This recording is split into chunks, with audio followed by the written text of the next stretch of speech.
Foi aprendendo que percebemos ser possível ensinar. O que nós vamos fazer hoje é uma coisa que alguns alunos nossos já têm experiência da disciplina Política e Problemática da Assistência, que a gente vai promover um círculo de cultura, tá? Nesse círculo de cultura nós vamos tratar hoje da doença infantil como uma patologia social e uma patologia orgânica, tá? Vocês receberam um texto, esse texto vocês já leram. A gente trabalha com uma pedagogia problematizadora, trazendo os casos, que a gente chama de casos da saúde, né? Transformando esses casos em situações existenciais, né? Então começa já a interface com o método, a pedagogia freiriana. E aí a gente chega para ela e diz, o que está acontecendo? Uma pergunta assim geral. E aí ela desaba. Ela tinha passado a noite na rua, porque ela tinha sido agredida em casa, e ela não tinha como voltar para casa, passou a noite na rua. E aquela criança, na realidade, aquele sintoma que ela estava apresentando, que era uma dificuldade, né, respiratória, e que se de repente o profissional não tem um olhar atento, ele vai funcionar a veia, fazer a medicação, e ela vai voltar para casa ou para a rua, que no caso era. Então essa doença, às vezes, quando chega, né, a gente tem que olhar muito mais do que aquela dificuldade da respiração, né? A gente tem esse convívio, esse contato maior, a gente tem uma maior autonomia, né, frente aos pacientes, então a gente pode ter essa troca mesmo. E lá a gente vê os casos de reciprocidade de mão dupla e a de uma via só. Quando você chega a um paciente e talvez nem dá um bom dia, já chega fazendo os procedimentos que tem que se fazer, é uma outra forma de reciprocidade, entendeu? E quando você chega falando, bom dia, como você tá, tudo bem? E aí, acho que você perde um minuto a mais, e às vezes nem é perda, é ganho, porque você vai ter o melhor atendimento mesmo para esse paciente. Ensinar não é transferir conhecimento, mas criar as possibilidades para a sua produção ou a sua construção. Quem ensina, aprende ao ensinar, e quem aprende, ensina ao aprender.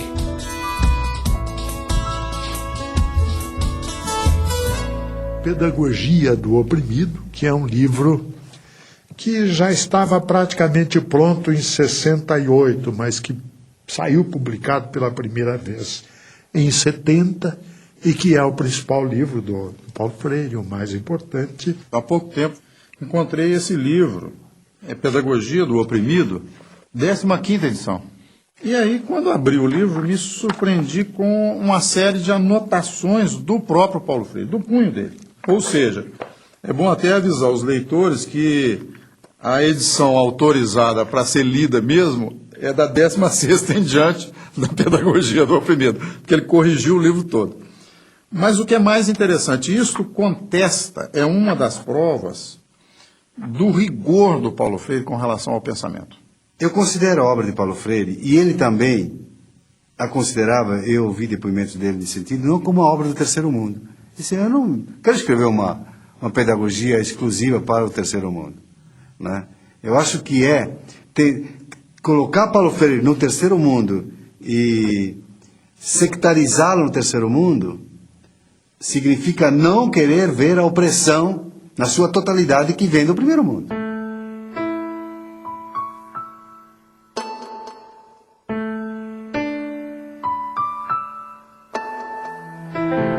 Ela foi a primeira leitora da Pedagogia do Oprimido, né? Ou seja, ela tinha uma sensibilidade, por exemplo, muito grande para escolher as palavras geradoras do método de alfabetização. E a Elza era uma grande educadora e que, inclusive, não acreditava que eu fosse outra coisa que não educador mesmo. Quer dizer, eu me lembro de uns sonhos que eu andei tendo na minha mocidade de ser juiz de direito, de fazer uma carreira por aí, e ela me dizia, rindo, apesar de todo o respeito que eu tenho pela magistratura, eu acho que você é mesmo um educador.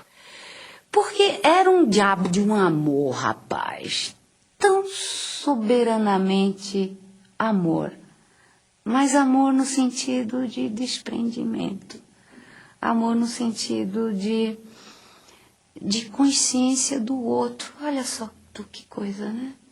Ela teve um papel indiscutível na minha vida durante um longo período em que nós vivemos sem hiatos, não? Casados durante 42 anos. É um tempão, um negócio fantástico. Quando minha mãe morreu, meu pai morreu também. Morreu e Eu escrevi até um poema falando disso. Quando minha mãe morreu, eu perdi meu pai, né? Fiquei órfã de pai e mãe, e vou por aí. E ficou um pedaço de pai conhecido e um pai completamente desconhecido, que era aquele meio morto, né? Quando a Elza morreu, é óbvio que um cara que amou desse jeito, quando morreu, a pessoa que ele amou, morreu nele e com ele um bando de coisa.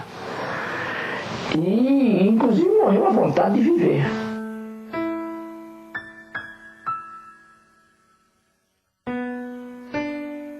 Eu encontrei um Paulo maduro, um homem seguro, um homem cortês, extremamente amoroso, criativo e que se oferecia a mim na plenitude das suas qualidades. Nós temos que educar para sermos seres mais. E o ser mais em Paulo é isso, é ser mais humanos, ter mais qualidade enquanto gente.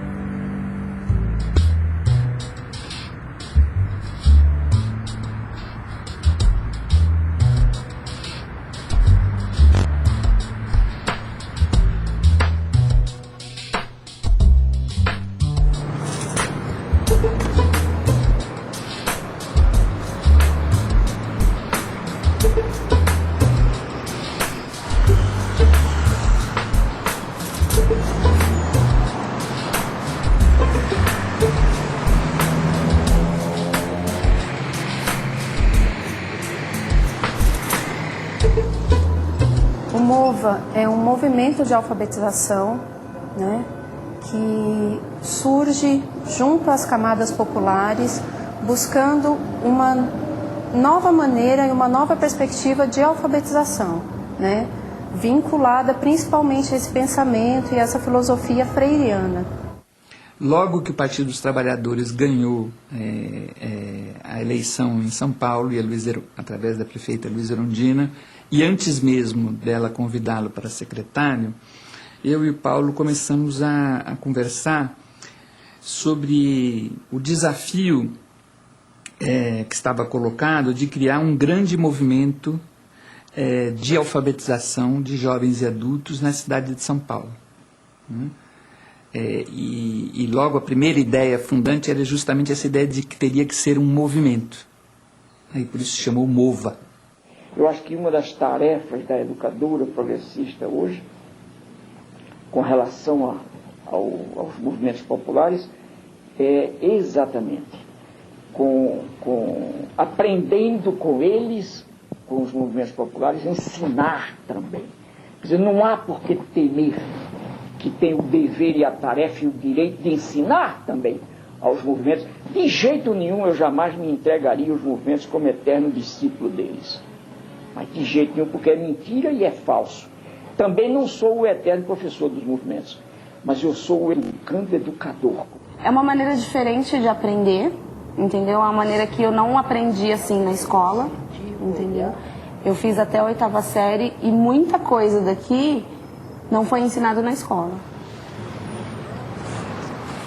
Aqui dentro do estado de São Paulo, trabalhando com esse público de catadores de materiais recicláveis e através da alfabetização, da leitura, da escrita, da matemática, das ciências, está ajudando as pessoas a se envolver um pouco mais nesse contexto e entender um pouco mais esse trabalho que elas fazem. E está instrumentalizando principalmente para que eles possam ser aceitos e inseridos dentro da sociedade que a gente vive. Eu não sabia como lidar com o preconceito das pessoas, entendeu?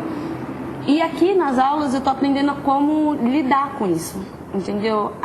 O pessoal fala, nossa, mas você cata lixo? Não, eu não cato lixo, eu reciclo, entendeu? Lixo é o que você faz na sua casa.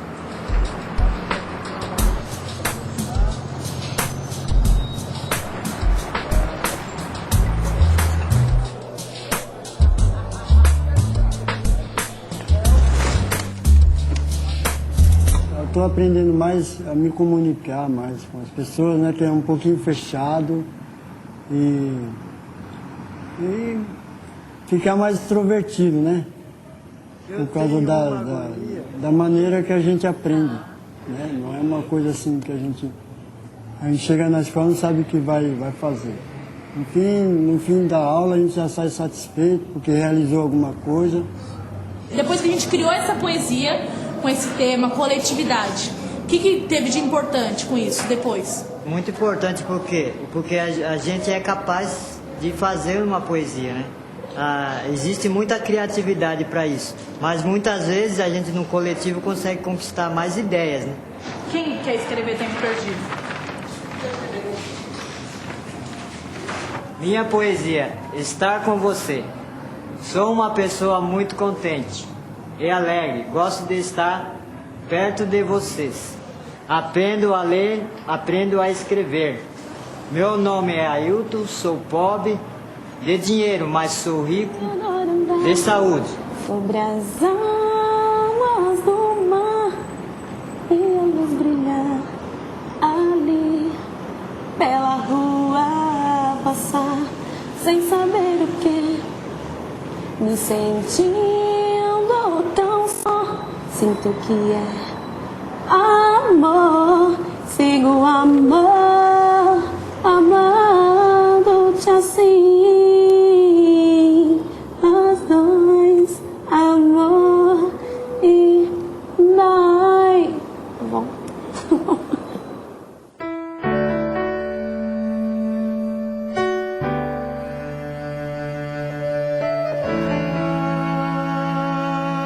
Eu acho que a gestão Paulo Freire à frente da secretaria marcou, né, para sempre a possibilidade, né, do desenvolvimento de uma educação pública, popular e democrática.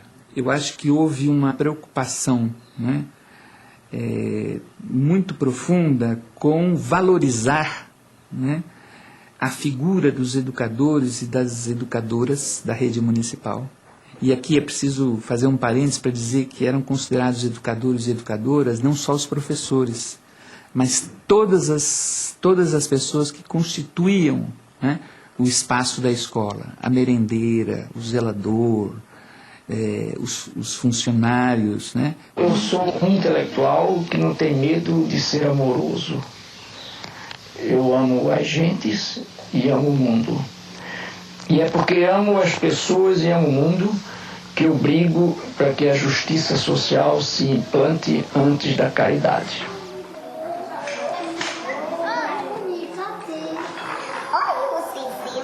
Ninguém começa lendo a palavra, porque antes da palavra, o que a gente tem para ler, à disposição da gente, é o mundo.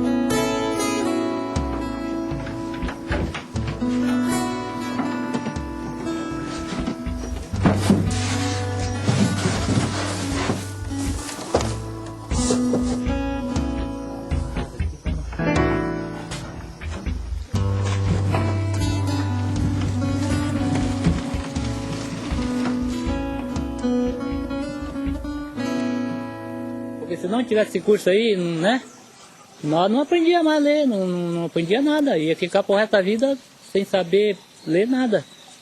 Porque a pessoa que não sabe ler, praticamente ele é cego, né?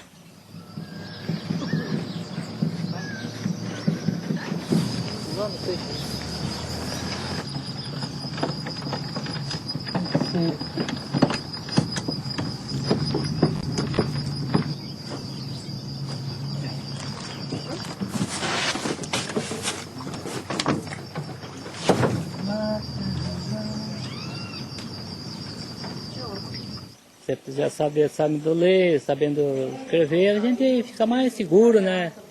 Tem mais jeito para chegar, conversar, né? Então, nós gostaríamos de saber se esse projeto que nós estamos trabalhando com vocês, se desenvolveu alguma coisa boa. Por isso que eu escolhi uma palavra para comentar com você, para comentar nesta aula, né? Então, essa palavra é cidadania. Chega em casa, olha, que a professora me deu isso, tem lição para me fazer. Se entende, dá uma força aqui para mim, me explica. Se eu entendo, eu dou uma força para ele, ensino ele. Ensino ele para se desembaraçar mais, né, na lição. Mas eu acho que ele aprendeu bem mesmo. Esses meses que ele está na escolinha.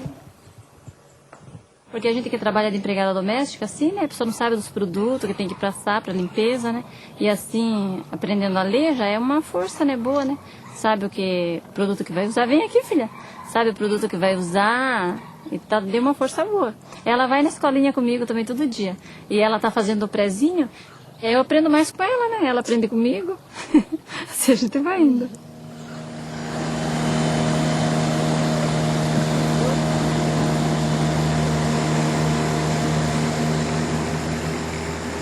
Quando eu comecei a dar aula para eles, eu pensei que eu não fosse conseguir, né? Eu pensei que eu não fosse conseguir devido à dificuldade deles, porque eles chegaram para mim cruz, né? Eu não sabiam nada. Aí eu comecei, passou umas 2 ou 3, acho que não chegou um mês de aula, chegou uma das alunas e falou: Miriam, eu consegui ir na Previdência Social, sozinha. E fiquei até emocionada, né? Quando eu vi assim, né, o Ministério, né? Aí, olhei assim, aprendi a ler para mim, era uma emoção. Porque na época a gente era jovem, um dia não tinha oportunidade para estudar, né? Eu só trabalhava. Então, eu dei graças a Deus, né? Por essa oportunidade, né? Que a gente teve agora de estudar, porque tudo tem seu tempo, certo, né? A alfabetização é uma experiência criadora. E significa que o alfabetizando tem que criar, tem que montar, para usar uma expressão mais técnica, o seu sistema de sinais gráficos. Quer dizer, ele tem que ser, no fundo, o arquiteto desta produção ou desta criação, obviamente ajudado, ou ele ou ela, ajudado pela educadora ou pelo educador. Para mim, deu muito serventia, né? Porque eu tinha problema de falta de letra. Para me escrever, eu comia muitas R, trocava assim, sabe? Agora não.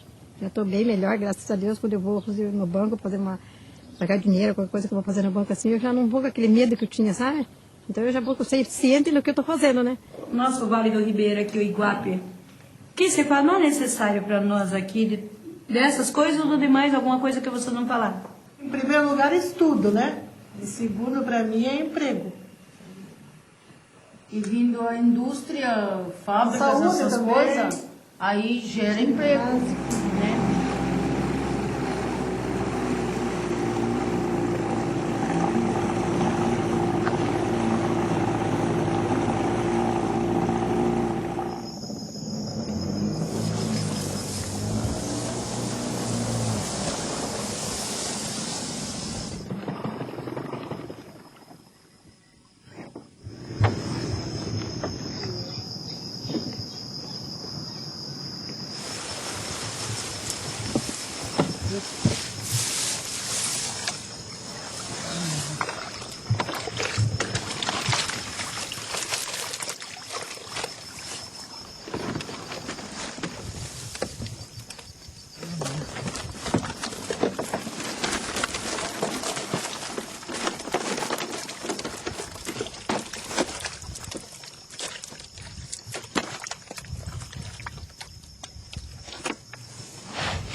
E outra pessoa aprendendo a ler e escrever pode pegar também pode arrumar um outro serviço melhor, né?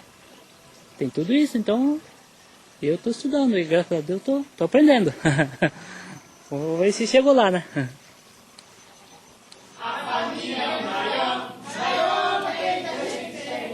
É feliz, quem não tem, ela tanto gosta de repetir também.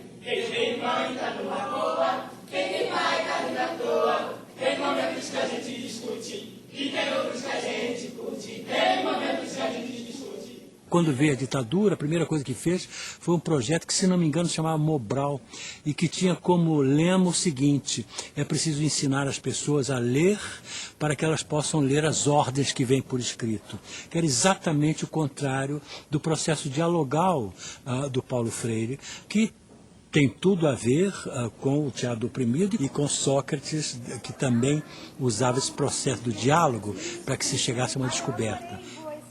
Agora, para que você atinja o conhecimento, não basta ter a informação. É necessário juntar a informação que você recebe com aquelas que você já tinha e daí poder concluir com uma decisão ética, com uma ação ética, não é? São esses os momentos do conhecimento real.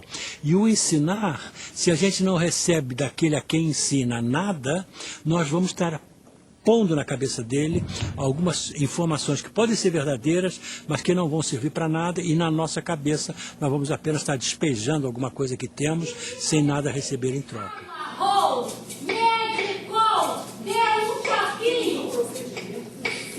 Eu não tenho dúvida nenhuma de que eu não posso ser entendido fora de uma compreensão da ética em mim e da política em mim. Eu acho que nenhum educador, nenhum pensador da educação está afastado disso. Quer dizer, a educação, enquanto formação humana, é um esforço indiscutivelmente ético e estético. Quer dizer, não há como separar também a decência da boniteza. Entende? Quer dizer, a educação, enquanto busca de boniteza, necessariamente procura a decência do ser.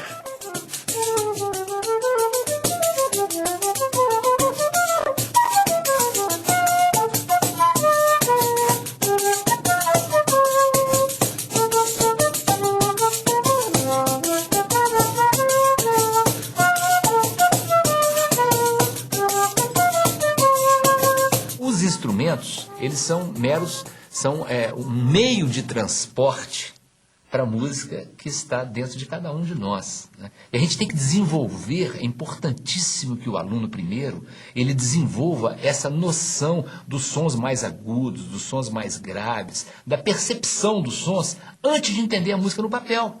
Agora presta atenção no que eu vou tocar para vocês.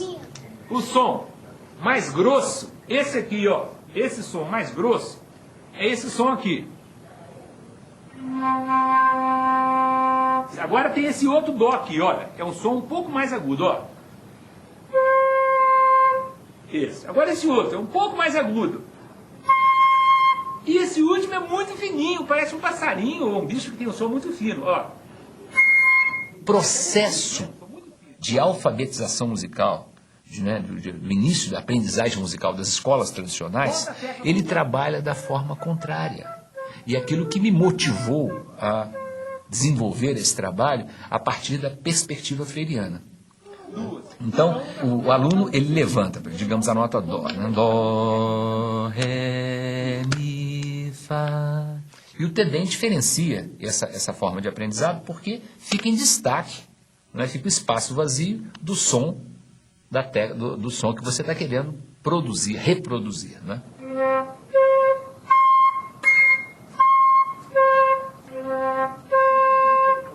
Qual foi? Isso, muito bem, os dois acertaram. A ecopedagogia é um capítulo da pedagogia do oprimido. Por quê? Se a gente considera a Terra como um ser vivo e em evolução, hoje essa Terra é um grande oprimido. Nós vivemos de forma insustentável.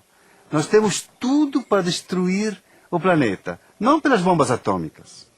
Nós podemos destruir hoje o planeta pelo modo insustentável de vida que vivemos nesse planeta.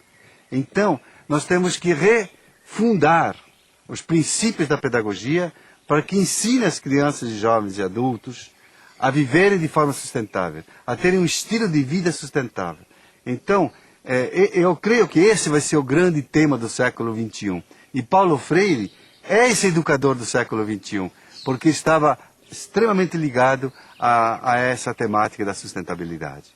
Quer dizer, há pessoas que me consideram um sonhador, E eu sou um sonhador, mas não um sonhador maluco. Entendeu? Mas há pessoas que me consideram um idealista, mas um idealista perigoso. Entendeu?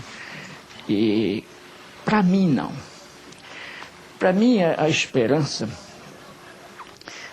faz parte disso que a gente vem chamando natureza humana. Eu gostaria de ser lembrado como um sujeito que amou profundamente o mundo e as pessoas, os bichos, as árvores, as águas, a vida.